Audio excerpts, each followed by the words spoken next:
My name is Latrice Banks. I'm 38 and I am a survivor of domestic violence. I think an abusive relationship is controlling, aggressive, and unspoken. Our relationship started in 2012. I was 27. He was in the military. We were set up on a blind date. I moved with him 4 months after being with him, and then we were married 8 months after being with each other. The abuse actually started early on. Because he was in the military, he suggested that I move with him, which is one of the reasons I did, because he lived 2 hours outside of where I lived in the military town. So I was okay with that. I moved. But it started with little things to start to control me.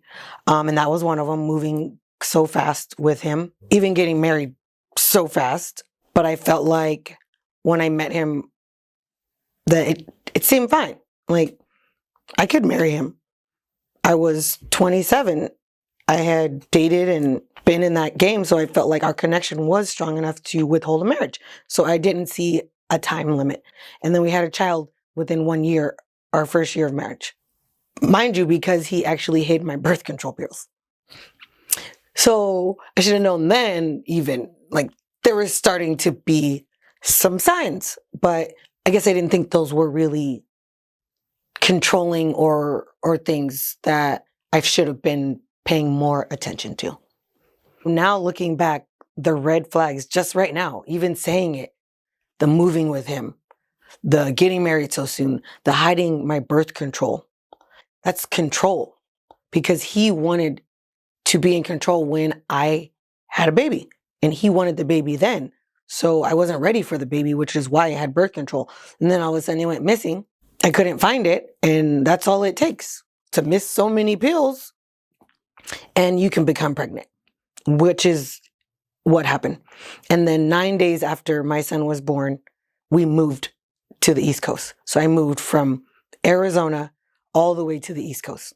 And that, again, was also control, because I shouldn't have been flying with a 9-day-old baby, and I had just had a cesarean. He was like, no, you need to go. We have to go. When they say we have to go, we have to go. Which in reality, no, you have to go. I didn't have to go right away. I left my family, all my friends, moved to a new place across the country. I don't know anybody, and all I have is him and his family, which I also didn't really know at all.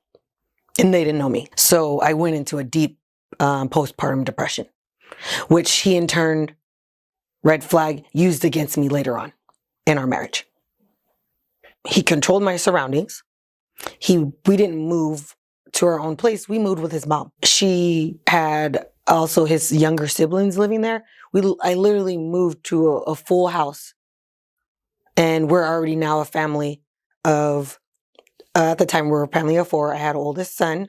At that time he was 7 when our child that we had together was born. So I had my 7-year-old. Now we have a newborn. And then me and him crammed into 2 rooms. He controlled me financially because I didn't work. Had a baby. So, I stayed home. He also controlled me emotionally.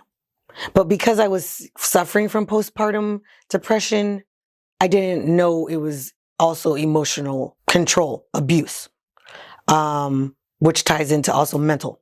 Because emotional and your mental, they definitely go hand in hand. And then I finally decided I wanted to get a job, because I felt like I had nothing that was mine. Even though what's his was mine, I had no sense of me. I was losing myself, living in a house with another family, losing myself to my infant, and he was never home. We moved in March, which now I have my own income. And I basically have more say of what I do with my own money without asking him to give me money for this or give me money for that, which he didn't really like. He had a problem with the hours and the shifts that I had to get. Well, if you're in an airline industry, you have to bid for your shift. Like, it's not all, 9 to 5. No, it's nothing like that. It's all 365 days a year, 24 hours. He tried to convince me to quit. I didn't, which he wasn't very excited about. He wanted me to quit my job. I said no. He said he would bring enough money for me to quit. And I said, and that's fine, but I don't want to quit my job. And then anytime the kids would get sick, I would have to call out from work because he knew if I had to call out that it was going to affect my attendance record, which would in turn get me fired. I care about my job, but I'm always going to want to take care of my child. But it didn't need to be the way he presented that to me. Like he wouldn't do it.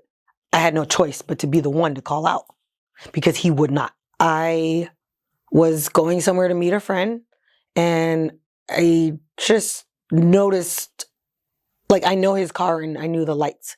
It was distinct halo lights. It just seemed like that car was going everywhere I was. So I didn't go and meet my friend. I ended up going to a public place, parking my car and watching to see if it was still him. And it was. Never approaching me, I called the police. I told them, my husband's following me. I'm scared for my life. So then, because I said I felt like I was in danger, which I did, because I didn't know why he was following me, they came. He told them whatever he wanted to tell them because he's also an officer of the law. So he knows exactly what to say and how to finesse the words. And then they came back to me saying that, oh, he just said that he tracked your Snapchat. And then I went into my Snapchat and showed them I didn't even have my location on. And then they're like, okay. They didn't really care about my side of the story at that point, because then when it became that he was an officer, then they kind of just shrugged it off. Like, okay, we did come, we responded, now we know what this is. Yeah, they knew what it was, but they didn't take what I was saying serious. I didn't even get like a report number. It escalated to him mirroring my phone, him putting another cell phone in my car, so he was tracking me. He hid Ring cameras in the house to hear conversations. When I realized that I was in danger or feeling that this isn't good, I used Google because one, I had to make sure what I was going through was something, because the mental that he had the control over me was so deep that I didn't think that any of these things that he was doing were domestic abuse. And then because he was an officer, he would downplay things like that. So I didn't know, but he was trained to know what is domestic abuse. So I didn't know. So I Googled, and sure enough, stalking, mental, financial, emotional abuse are all things, red flags in domestic abuse. So then I was like, oh my gosh, this is domestic abuse. I was confused and in shock. So then I Googled domestic violence shelter or, help. The only thing that came up for me was a house where women can go to, I can't think of the name, and the YWCA. So I reached out to them. I filed a restraining order and it gets denied because the state of Maryland didn't recognize stalking and emotional and mental abuse as domestic violence. I didn't know he had those rings. I didn't know he had the phone in my car. I didn't know. And I could not prove stalking. But the call to the police prior and things like that, like it still didn't get my restraining order approved. So now that's one restraining order denied. He's now like on to me being aware. So when I realized, yes, about the abusive relationship, I did talk to him prior to the restraining order. He's like, no, you're losing it. Like, I'm not doing that. Why would you think that? He tried to downplay the way I was feeling. He was just saying that it was my mental health and that I need counseling. I was already in counseling because I was starting to just mentally break down. I was just realizing these things that were happening and I couldn't believe it because I didn't know. Like, it did start to drive me crazy. But he's now using this against me, but still saying that he loves his family, he loves me, and that I just need to get help and we're going to be okay. It definitely got darker, as in when he realized that I no longer wanted to be married to him, that now the financial, the emotional, the mental is making me sick, that I have to go. I need to leave this marriage for myself. I guess now the fog lifted. So I had to now try to make a plan. I had to be very, very careful because, again, he had all of those things that he was doing, tracking, listening to me all the time. I mentioned I had my older son. My oldest son was 15 at that time. And then I had a 7-year-old, and my youngest at the time was 3. I got my first restraining order denied. We worked on it. I got one approved. The second one, he was only couldn't come home for the weekend. Yeah, it was a temporary. So it was from Friday to Monday. Monday we went in. I presented to the judge. The judge denied it. And he was there, talked to the judge, and got to come home. So now it's a very intense situation at home. Because now this is the second restraining order, but the one that worked temporarily, only 3 days. So I could now show the system like, okay, so you approved it, but now you've denied it. But that's still saying something is going on. He knew that it's not working. I wanted to make it amicable, but he would not. So he said, if I leave, I'm leaving alone. Which meant my 2 younger kids and my oldest son, to me, meant nobody was going. I'm leaving alone. Even though my oldest son is from a previous relationship, he had been in his life since he was 5. For me, it was like, I take care of these kids. I'm not leaving without my kids. And because he was an officer, he shot out all of these things that I couldn't do, couldn't leave the state with them, couldn't do this, couldn't do that. Again, with the control to scare me. Because now I should be afraid to run away with my kids. Because he's going to find me, I'm going to go to jail. And all of this. This is when I had to be more calculated. I talked with my older son and I said, this is what's going to happen. We're going to break up. Mommy is going to move. But he's not going to let me take your younger brothers. Do you want to come with mommy? Because mommy's going to fight for them. Or do you want to stay here with them? Because I want him to help him with the kids. Because again, he was never home. And then he's like, no, mom, I want to go with you. This angered my spouse. He goes and puts a restraining order against me. Why? I don't know. But again, his reasoning for my restraining order that he got approved was mental health and supposedly domestic violence against him.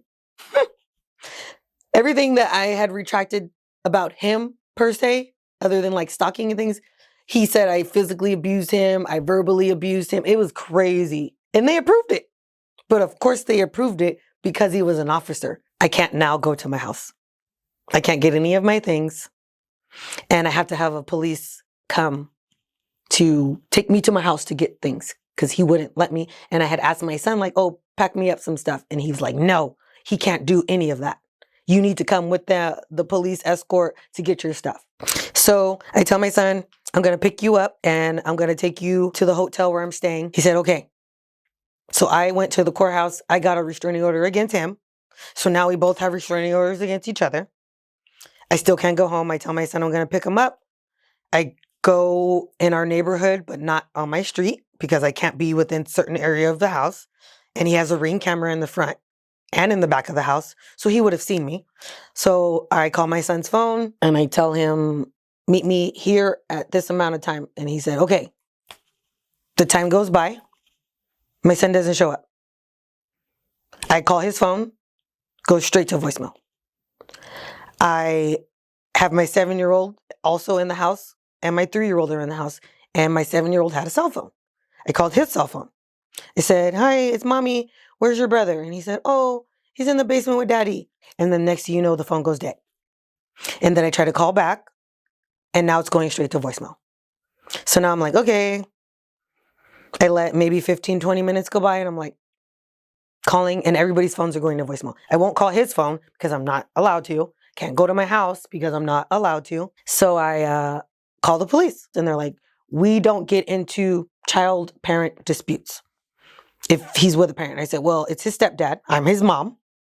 So it's no dispute because he's my child. And I think he's being held against his will. And then they're like, okay, so we're going to come and do a welfare check. I said, yeah, that sounds good. So they come, they meet me at the end of the street where I'm at because I can't go. And then I tell them, they all are in the house. Everybody's in the house except me. But nobody's answering the phone. And I can't go to the door and I can't call him. And they're like, okay. They go to the door. Nobody opens it. They knock at the door. Nobody's there. They call me like, nobody's home. I said, no, that's his car in the front. They're there. They knock again. He finally opens. He opens the door. They ask where my son is. He says my son ran away because he didn't want to leave with me. So now one officer stays with him and one comes with me. And he says that he ran away. And I'm like, but I've been in the neighborhood. I would have seen him run away. So we go on a wild goose chase for 40 minutes looking for my 15-year-old son in a small neighborhood. We don't find him. We're going to now make a missing persons report. And I say, did you search my house? Then he said, no. So he's like, stay here. We're going to go search the house. And then we'll come back and get everything together. He goes back to my house with the other officer. The other officer was there with my spouse at the time and my children. And he says, can we come in? Search the house? He says, yes. They search the house from the bottom to the top. They go to my room in the loft area. There's maybe a 15 by 15 square to a crawl space tilted against the wall. They move the crawl space. They see my 15-year-old son unconscious in the crawl space. They call my son's name. He doesn't move. One officer apprehends him, and then they start to try to resuscitate my child, who was unconscious, who we looked for because he said he ran away. And apparently they got in a dispute, and he murdered my son with my 2 younger children in the house and tried to hide his body. I wasn't allowed in the house because of the restraining order. But at this point, they called for backup. My 2 little kids are in front of my house, like watching their dad get arrested. And I'm screaming from the street because I did drive. At that point, when I heard ambulance coming, I drove because I knew they were coming to my house. But for what I didn't know. I didn't know what.